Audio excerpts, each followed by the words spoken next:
ভিডিওটা স্কিপ করবেন না। পাওনা টাকাটা দিচ্ছেন না, তাহলে আপনার জন্য 2টা লাইন। আবু হুরায়রা রাদিয়াল্লাহু তাআলা আনহু থেকে বর্ণিত, রাসূল সাল্লাল্লাহু আলাইহি ওয়াসাল্লাম বলেছেন, যদি কোনো ব্যক্তি কারোর অর্থ সম্পদ কিংবা টাকা পয়সা পরিশোধ করার নিয়ত করে গ্রহণ করে, আমার আল্লাহ তাআলার পক্ষ থেকে তা পরিশোধ করার ব্যবস্থা করে দেন। সুবহানাল্লাহ। আর যদি কোনো ব্যক্তি তা বিনষ্ট করার কিংবা আত্মসাৎ করার উদ্দেশ্যে নেয়, তাহলে আল্লাহ তাআলা তাকে ধ্বংস করে দেন। এবং হযরত আলী রাদিয়াল্লাহু তাআলা আনহু থেকে বর্ণিত, রাসূল সাল্লাল্লাহু আলাইহি ওয়াসাল্লাম বলেছেন, কাল কিয়ামতের ময়দানে সেই ব্যক্তি আল্লাহর দরবারে চোর হিসাবে সাব্যস্ত হবেন, চোর হিসাবে হাজির হবেন।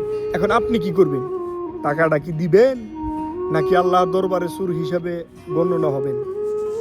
ভাইবে দেখেন একটু।